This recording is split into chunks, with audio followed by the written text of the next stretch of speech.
For years now, Subaru fans have been bolting on aftermarket lift kits, light bars, and chunky all-terrain tires onto their rides to see what the brand's famous all-wheel drive system can really do.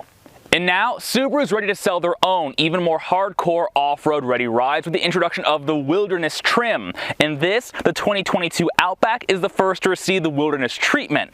So I brought it out here to one of my favorite dusty roads outside of Los Angeles to see what this thing can really do.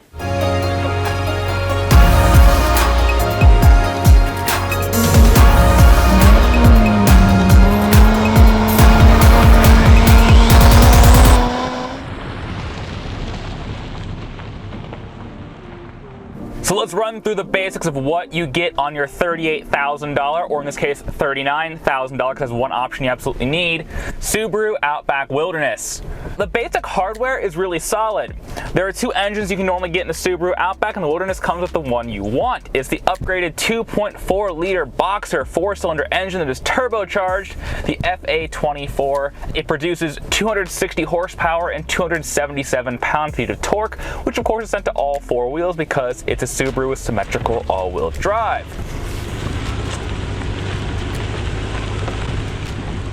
Now in this case, that engine is paired exclusively to a continuously variable automatic transmission, and before everyone in the comments goes, boo! Trust me, they've done some work to it. They've revised the tuning on this transmission compared to the regular Outback and made it, well, better for off-roading, smoother power delivery in theory, and kind of more linear and accurate throttle mapping. Also, they changed the final drive to make the acceleration a bit punchier, from 411 gears to a 444. And that perhaps explains why, despite weighing on the thick end of nearly 4,000 pounds, this massive family hauler, even with its chunky all-terrain tires, can do 0 to 60 in 6 seconds flat. This thing is no slouch.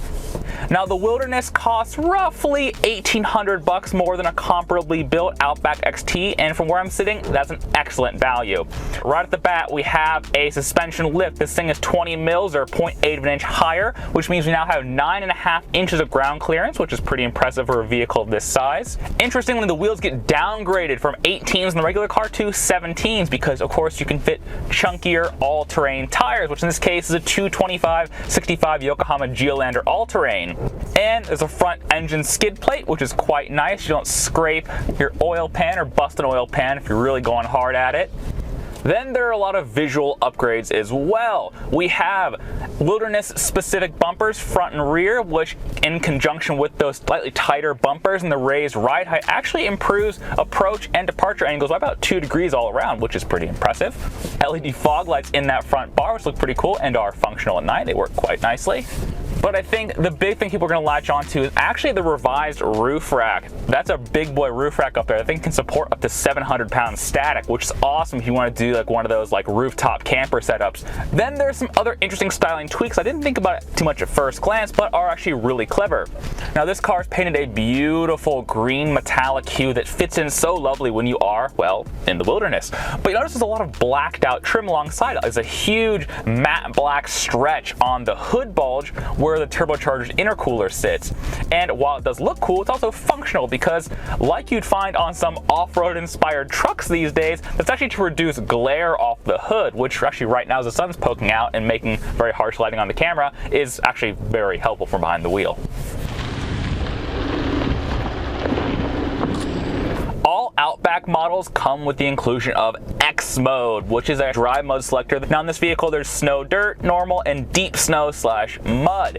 And interestingly, there's actually some cool changes that are applied. Not only does the electronic brake force distribution ABS system get kind of more touchy and sensitive to mitigate any sort of wheel slip, the clutch pack in the all-wheel drive system applies up to 25% more force, which in theory should actually physically minimize wheel slip as it applies more constant pressure to both the front and rear axles. Though it is worth noting that there is no real hardware change here. The Outback still relies on 2 open differentials, front and rear. Because this thing has open differentials, it's not like, say, the DC-CD system you get in the STI, the driver-controlled center diff. That's kind of the Subaru holy grail all-wheel drive system. It's not quite as hardcore as that, but I genuinely suspect that the way this thing's gonna be driven, you know, mainly on trail type roads like this, with the added ride height and chunkier tires, this will be more than enough for most Subaru enthusiasts. With the hardware that Subaru is working with in the Outback, I think they've done a really good job here. And in general, for the price of $1,800, this actually makes great economic sense if you are a Subaru enthusiast who does have any inclination to throw any off-road mods in your car. Because once you start pricing out, oh man, I need to get a suspension lift, whether it's a block or new shocks or taller springs. Oh, I want to get a new chunkier tire package. Oh, I want to get different wheels. Man, once you start pricing all that stuff out a la carte, $1,800 from the factory sounds like a slamming deal to me. As fun as it is getting this thing nice and dusty, I wanted to pull over and talk to you about the interior of the Outback Wilderness, because I think at this 39 grand, basically fully loaded price point, it's a real triumph. The first thing I wanted to point out here is actually the anodized copper trim, which on the Outback is exclusive to the Wilderness model. You'll see it on the stitching, the seats, the steering wheel, the shifter, and one, it does a great job of breaking up the black and gray motif in here, but two, I like how cohesive it is because it matches the touch points you get on this Wilderness model, like the Wilderness specific toe points front and back and on the Wilderness roof rack and things like that. I really enjoy that. Next up, I have to point out this StarTex synthetic leather, which in the Outback Wilderness is water repellent, which is, again, a nice touch and nod to the intent of this vehicle, even if you're not necessarily going to go fording any river crossings anytime soon. One, cool, it's water repellent. Two, the seats look fantastic. And three, they are so plush and so comfortable. It's funny, every person I put in this vehicle this week has pointed out the seats in particular as being a real high point of this vehicle. Now, as clever as the interior feels in here, I really think this is the make or break part of the experience. This 11.6-inch screen is Subaru's StarLink multimedia setup. Now, on this vehicle, it's part of a $1,845 package that bundles this with a moonroof and reverse automatic braking. It's like a safety system I can talk about more in a sec. But I like the fact that it has this massive touchscreen with these big buttons, but it also has knobs and physical buttons here for the climate control, for example. So it's a nice amount of redundancy. So if you just want to grab a knob and change your volume, you can do that. If you want to change your temperature really quickly, you can tap that, or you can play around on the screen. Now, the only downside to this system is that it can occasionally be a bit slow, but it's nothing dramatic. It's just like, you know, count one Mississippi, and then boom, it does the prompt. And you can also do some interesting things, like with, this is one of the most interesting things I've seen, is the cruise control acceleration characteristics screen, which is absolutely ridiculous. So when you tap the resume button on your cruise control, you can choose from 4 different speeds, see how fast it speeds up, which is kind of funny. Subaru's EyeSight system, that's their system of passive and active safety aids, is very comprehensive on the Outback, and in general, quite good in my experience. Features like the lane departure warning, automatic collision braking, the radar guided cruise control, they all seem to work really well and are really interactive. However, they can also be a bit aggressive, especially in Los Angeles traffic where everyone's always cutting you off. So I like how adjustable it is. Like right here, you can turn on all the functionality, you can turn on just the lane departure warning, you can turn on just a warning buzzer, or you can turn it off. Then again, you also have blind spot detection and rear cross traffic alert, one of my favorite features in any new car. I'm not sure why you'd ever want to turn this off, but you can if you'd like. If I'm backing out of a driveway or a tight parking spot into the aisle and I cannot see oncoming traffic, the rear cross traffic alert can, and in this vehicle in particular, it is fantastic. Overall, the Outback's interior is absolutely fantastic. Between the fit, the finish, the choice of materials, the ample amount of squish that I can really dig my fingernails into, to the tech and the creature comforts, it does a lot for a lot of people.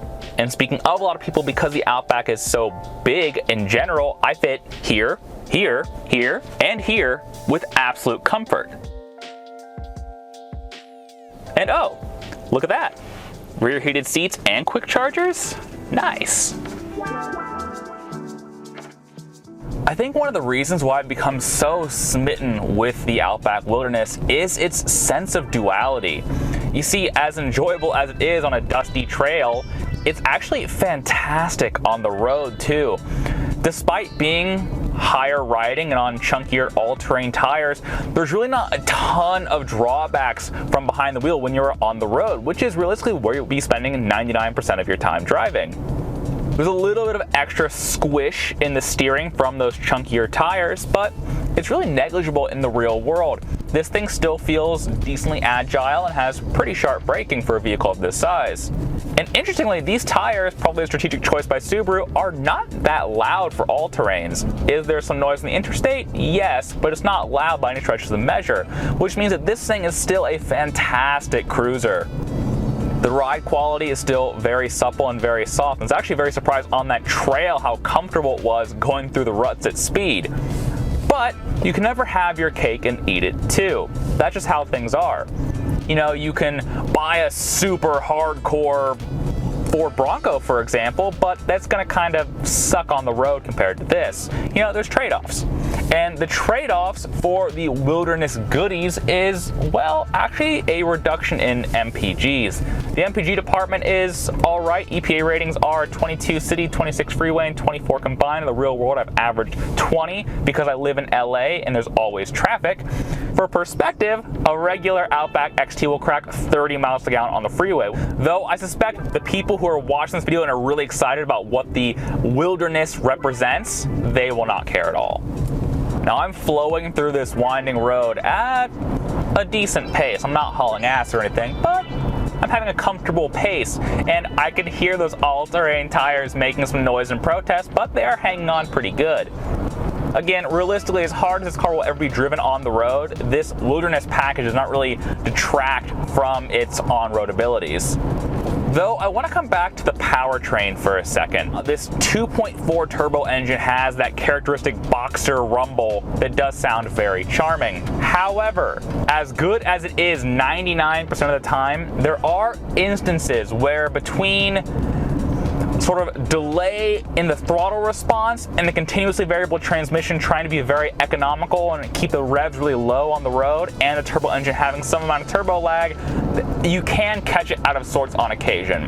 When you are in bumper traffic, you're going 5, 6, 7, 8 miles an hour pretty slow. If you lean into it, it does take a good second or two. You can count 1 Mississippi, 2 Mississippi before it really kind of goes anywhere. It's electronically controlled, so it takes a second for it to kind of go, oh, you want to go? Oh, there you go. But once it gets up and going, again, this thing has so much power, it's completely satisfactory. I also think that Subaru in general has always been kind of clever with the Outback because it doesn't really have any sort of direct competition.